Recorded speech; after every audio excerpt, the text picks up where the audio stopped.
છે। જો વાત કરવામાં આવે તો આજે ઉત્તર પ્રદેશમાં તેમજ ઉત્તર ભારતમાં શ્રાવણ મહિનાની શરૂઆત થઈ ગઈ છે। પ્રયાગરાજ તેમજ કાશી વિશ્વનાથ અને સોમનાથ જ્યોતિર્લિંગમાં દર્શનાર્થે ભક્તોનું માનવ મહેરામણ ઉમટી પડ્યું। શિવનો મહિમા હર કોઈ કહેતું હોય છે, તેમજ ભારે ભક્તોની ભીડ પણ શિવાલયોમાં જોવા મળી છે। ઉત્તર ભારતમાં શિવનું મહાત્મ્ય વધારે રહેલું હોય છે, તેમજ ભક્ત લોકો પરિવારને સારી રીતે તેઓ હરી ફરી શકે તેવી મનોકામના ભગવાન શિવ જોડે માંગી રહ્યા છે। ભક્તોમાં ભારે ઉત્સાહ અને ઉમંગ પણ જોવા મળી રહ્યો છે। જો વાત કરીએ તો આસ્થા અને પરંપરાની તસવીરો જોવા મળી। આ મહિનો ધાર્મિક રીતે નહીં પરંતુ સામાજિક અને સાંસ્કૃતિક રીતે દેશને એક તાંતણે બાંધી રહ્યો છે। શિવ પૂજા કરવાથી જીવનના તમામ સંકટો દૂર થાય એ હર કોઈ જાણે છે। હાલ શિવની મહિમા પણ વધી રહી છે। જો વાત કરીએ તો હાલની યુવા પેઢી છે તે શિવ ભક્તિમય બની રહી છે। આગળ વાત કરીએ બીજા સમાચારની તો હાલ જે પ્રમાણે 2 દિવસ પહેલા વડોદરા આણંદ વચ્ચે આવેલો ગંભીરા બ્રિજ તૂટ્યો હતો, તેમાં 18 લોકોના જીવ ગયા, 2 લોકો ગુમ થયા હોવાની માહિતી પણ સામે આવી હતી। ત્યારે એસડીઆરએફ અને એનડીઆરએફ દ્વારા હાલ તેની તપાસ કરવામાં આવી રહી છે। આ બ્રિજની દુર્ઘટના રોડ એન્ડ બિલ્ડિંગ વિભાગમાં ચાલતી લાલિયાવાડીના કારણે થઈ। કોઈ માતાએ પોતાનો દીકરો ગુમાવ્યો તો કોઈ બહેને પોતાનો ભાઈ પણ ગુમાવ્યો છે। તમામ વાહનો અને ગુમ થયેલા લોકોને બહાર કાઢવામાં હાલ જહેમત ચાલી રહી છે। સરકારની રેસ્ક્યુની કામગીરી ઉપર પણ લોકો દ્વારા સવાલ ઉઠાવવામાં આવી રહ્યા। લોકો કહી રહ્યા છે કે હાલ પણ તંત્રના પાપે પ્રજા હેરાન થઈ રહી છે। 9 તારીખે રાત્રિ સુધીમાં 13 મૃતદેહો મળી આવ્યા હતા। જો વાત કરવામાં આવે તો હાલ સુધી 18 મૃતદેહો બહાર કાઢવામાં આવ્યા છે, તેમના પરિવારજનોને સોંપવામાં આવ્યા છે। આજે ઋષિકેશ પટેલ ખુદ ત્યાં ઘટના સ્થળે ગયા હતા અને પરિસ્થિતિનો તાગ મેળવ્યો હતો। રેસ્ક્યુની કામગીરી હાલ પણ યથાવત જોવા મળી રહી। સતત ત્રીજા દિવસે પણ 3 ટ્રક એક બાઇકને નદીમાંથી બહાર કાઢવામાં આવી। સાથે જ નદીમાં ટ્રકમાં રહેલા લોકો પણ હતા, તેમને પણ રેસ્ક્યુ દ્વારા બહાર કાઢવામાં આવ્યા હતા। જો વાત કરીએ તો એક સ્થાનિક દ્વારા વિડીયો પણ બહાર બનાવવામાં આવ્યો હતો। એમાં 2022ની વાત કરવામાં આવી છે। 2022 થી ત્યારે રજૂઆત કરવામાં આવી રહી હતી તંત્રને, પણ તંત્ર દ્વારા કોઈ પણ પ્રકારના પગલાં લેવામાં આવ્યા ન હતા। આજે ઋષિકેશ પટેલ પણ ત્યાં ઘટના સ્થળે પહોંચ્યા। તેમના દ્વારા કહેવામાં આવ્યું અને તેમને કીધું હતું કે પરિસ્થિતિનો તાગ તેમના દ્વારા મેળવવામાં આવ્યો। પ્રાથમિક તબક્કે હાલ તેની રેસ્ક્યુ ઓપરેશન પણ ચાલી રહ્યું છે। સરકારે જે લોકોને મોત થયા છે તે લોકોને 2 લાખના પેકેજ પણ જાહેર કર્યા। 30 દિવસમાં આ ઘટનાનો રિપોર્ટ અધિકારીઓને સોંપવાના આદેશ કરવામાં આવ્યા છે। સરકાર દ્વારા કહેવામાં આવ્યું કે માત્ર 30 દિવસમાં જે રિપોર્ટ છે સોંપવામાં આવે। દુર્ઘટનાના ત્રીજા દિવસે આરોગ્ય મંત્રી ઋષિકેશ પટેલ ત્યાં પહોંચ્યા હતા। કલેક્ટર પાસેથી રેસ્ક્યુ ઓપરેશનની માહિતી ઋષિકેશ પટેલ દ્વારા મોકલવામાં આવી હતી અને તેમના દ્વારા કહેવામાં આવ્યું કે જે પ્રમાણે આ દુર્ઘટના સર્જાઈ છે, આગળના સમયે આવી કોઈ દુર્ઘટના ન સર્જાય તેમના માટે તે કડક કાર્યવાહી કરશે। જે લોકો પણ છે એ અધિકારીઓની સામે કડક કાયદેસરના પગલાં લેવામાં આવશે। હાલ વડોદરાની વાત કરીએ તો બીજી તરફ આજે સુરતમાંથી પણ એક દુઃખદ સમાચાર સામે આવ્યા, જેમાં એક જ પરિવારના 3 લોકોના મોત નીપજ્યા છે। રૂમમાં જનરેટર ચાલુ હતું, ત્યાં ધુમાડો રૂમમાં ફેલાઈ ગયો હતો, તેના કારણે એક પુરુષ અને 2 મહિલાઓના મોત નીપજ્યા। પ્રાથમિક અહેવાલ મુજબ એવું સામે આવ્યું કે ત્યાં ગુંગળામણના કારણે આ મોત નીપજ્યા। ઘટનાની જાણ પોલીસને થઈ હતી। પોલીસનો કાફલો પણ ઘટના સ્થળે દોડી આવ્યો। 3 મૃતક સિનિયર સિટીઝન હતા તેવું પણ સામે આવ્યું છે। રાત્રિ દરમિયાન 3 રૂમમાં સૂતા હતા। સવારે પરિવારના સભ્યો રૂમમાં જતા રહ્યા હતા, મૃત હાલતમાં મળી આવ્યા। પ્રાથમિક દ્રષ્ટિએ જનરેટરના કારણે મોત થયું હોવાનું અનુમાન પોલીસ દ્વારા લગાવવામાં આવ્યું। પોલીસે 3 વ્યક્તિઓના મોતનું કારણ જાણવા અને તપાસ માટે એફએસએલની મદદ લીધી। એફએસએલની ટીમ પણ પહોંચી હતી। 3 મૃતદેહોને કબજો મેળવી પોલીસ દ્વારા સિવિલ હોસ્પિટલ પોસ્ટમોર્ટમ ખાતે મોકલી આપવામાં આવ્યા। જો વાત કરવામાં આવે તો એક તરફ વડોદરાની આ દુર્ઘટના સામે આવી હતી, તો આજે સુરતમાંથી પણ આવો જ એક દુર્ઘટના સામે આવી।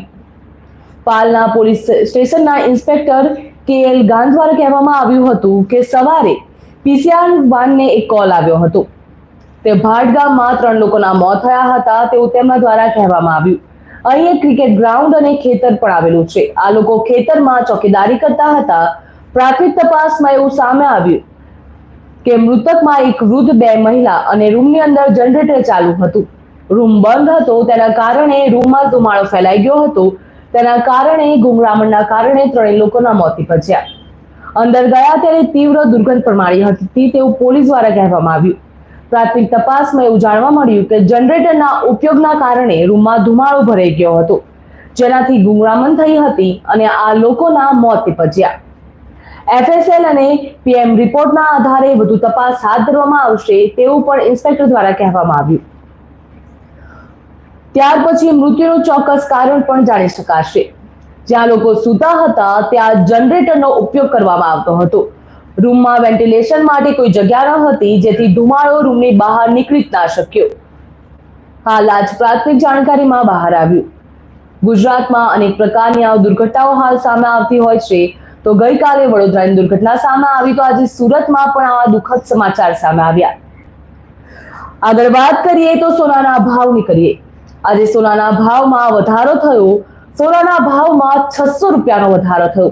દેશના મોટા શહેરમાં સોનાના ભાવ 10 ગ્રામ 24 કેરેટના 99,000 રૂપિયા બોલાયા, જ્યારે ચાંદીના ભાવ 1 કિલોના 1,11,000 બોલાયા. આવા અલગ અલગ શહેરોમાં અલગ અલગ પ્રકારના ભાવ પણ જોવા મળ્યા હતા. 24 કેરેટના ભાવમાં 600 રૂપિયાનો વધારો થયો. જો વાત કરવામાં આવે 24 કેરેટ સોનાનો દર 22 કેરેટ સોનાના દર કરતા ઓછો હોય છે. અમદાવાદમાં સોનાના ભાવની વાત કરીએ તો અમદાવાદમાં સોનાનો ભાવ હાલ 98,230 રૂપિયા છે, જ્યારે 22 કેરેટનો ભાવ 90,500 છે. મુંબઈમાં સોનાનો ભાવ 24 કેરેટનો 99,000 છે, ત્યારે 22 કેરેટનો 89,990 છે. કોલકાતામાં 99,000 ભાવ બોલાયો, જ્યારે 22 કેરેટ સોનાનો કોલકાતામાં ભાવ 89,990 છે. 1 કિલો ચાંદીના ભાવની વાત કરવામાં આવે તો ચાંદીનો ભાવ પણ હાલ વધુ થયો છે. 1,11,000 પ્રતિ કિલોના ગ્રામે બોલાવી રહ્યો. સોનાના ભાવ કેવી રીતે નક્કી થાય તેની ઉપર વાત કરવામાં આવે તો ભારતમાં સોનાનો ભાવ ઘણા કારણોસર બદલાતો હોય છે, જેમ કે આંતરરાષ્ટ્રીય બજારના ભાવમાં તેમજ સરકારી કર અને રૂપિયાના મૂલ્યમાં વધઘટ, તેના કારણે પણ સોનાનો ભાવ બદલાતો રહેતો હોય છે. સોનું માત્ર રોકાણનું સાધન નથી, પરંતુ તે એક આપણી પરંપરામાંનું છે. તહેવારોમાં પણ તેનું ખૂબ જ મહત્વ રહેલું હોય છે. ખાસ કરીને લગ્ન અને તહેવારો દરમિયાન તેની માંગ વધી. ત્યાંની વાત કરીએ તો તહેવારો દરમિયાન તેની માંગ વધુ હોય છે. અક્ષય તૃતીયા હોય ત્યારે પણ સોનાના ભાવમાં ધરખમ વધારો જોવા મળ્યો હોય છે. પુષ્ય નક્ષત્રમાં પણ સોનાના ભાવમાં વધારો થતો હોય છે. આગળ વાત કરીએ તો કડી વિસાવદરની પેટા ચૂંટણીમાં કારમી હાર બાદ કોંગ્રેસમાં ફરી એકવાર પ્રદેશ પ્રમુખ મુદ્દે આંતરિક ખેંચતાણ જોવા મળી. પાટીદાર કોળી સહિત અન્ય સમાજના નેતાને પ્રમુખ પદ આપવામાં રજૂઆત થઈ. જો વાત કરવામાં આવે જેમણે કોંગ્રેસની ઘોડ ખોદી છે તે જ નેતાઓને દિલ્હીમાંથી તેડું આવ્યું. પરિણામે વિરોધનો સૂર ઉઠ્યો. દિલ્હીના હાઈકમાન્ડ સાથે ફરી બેઠકોનો દોર શરૂ થઈ ગયો. ગુજરાત કોંગ્રેસની કમાન કોને સોંપવામાં આવશે તેના કારણે રાજકીય અટકળો હાલ વધી ગઈ અને ગુજરાતના રાજકારણમાં પણ ગરમાવો આવ્યો. ત્યારે પક્ષમાં પ્રમાણ પૂર્વ ખુદ રાહુલ ગાંધીએ મોરચો સંભાળ્યો હતો, તેમ છતાં પણ હારનો સામનો કરવો પડ્યો. એક હતું શાસન કરવાની પદ્ધતિ અને મહિલા પ્રેમ પ્રકરણના કારણે ભરતસિંહ સોલંકીને પ્રદેશ પ્રમુખની રેસથી બહાર કરવામાં આવ્યો. રાહુલ ગાંધી દ્વારા એવું પણ કહેવામાં આવ્યું હતું કે કોંગ્રેસમાં રેસના તેમજ લગ્નના ઘોડા છે, એવું સેન્ટેન્સ પણ આપવામાં આવ્યું હતું. તેમના દ્વારા બંનેને અલગ કરવામાં આવ્યા, તો પણ કોંગ્રેસને કારમી હારનો સામનો કરવો પડ્યો. પથ્થરમારા કાંડ ઉપરાંત પાયલ ગોટી મુદ્દે ભાજપ સાથે ગોઠવણ પાડવામાં માહિર વિધાનસભાના ઉપનેતા શૈલેષ પરમાર હાઈકમાન્ડની હિટ લિસ્ટમાં છે. આ કારણોસર તેમને પ્રમુખનો ચાર્જ નહીં મળ્યો અને તેમને દિલ્હી જવાના આદેશ પણ નથી મળ્યા. હવે કોંગ્રેસના ધારાસભ્ય ઉપનેતા પદે જિગ્નેશ મેવાણીને મૂકવા દિલ્હીમાં રજૂઆત કરવામાં આવી. જિગ્નેશ મેવાણી દ્વારા અનેક પ્રકારની મહેનત કરવામાં આવી રહી છે. તેઓ લોકો વચ્ચે જઈ રહ્યા છે અને લોકોની સમસ્યાનું કારણ પણ પૂછી રહ્યા છે અને તેને હલ કરવા માટે પણ કોશિશ કરી રહ્યા.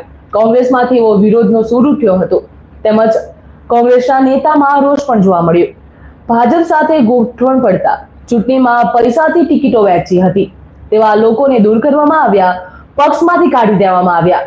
તેમના દ્વારા એવું કહેવામાં આવ્યું છે કે જે લગ્નના ઘોડા છે અને રેસના ઘોડા છે એ બંનેને અલગ કરવામાં આવશે, તે નિયુક્તિ કરવામાં આવશે, નહીંતર ગુજરાત કોંગ્રેસમાં ભાજપ સામે લડવામાં સક્ષમ જ નહીં રહે. તેમના દ્વારા કહેવામાં આવ્યું જે પ્રમાણે ભાજપનો દબદબો ગુજરાતમાં જોવા મળી રહ્યું છે, આવી જ પ્રકારની નીતિ કોંગ્રેસમાં ચાલતી રહી તો ભાજપ સામે કોઈ દિવસ કોંગ્રેસ જીતી નહીં શકે.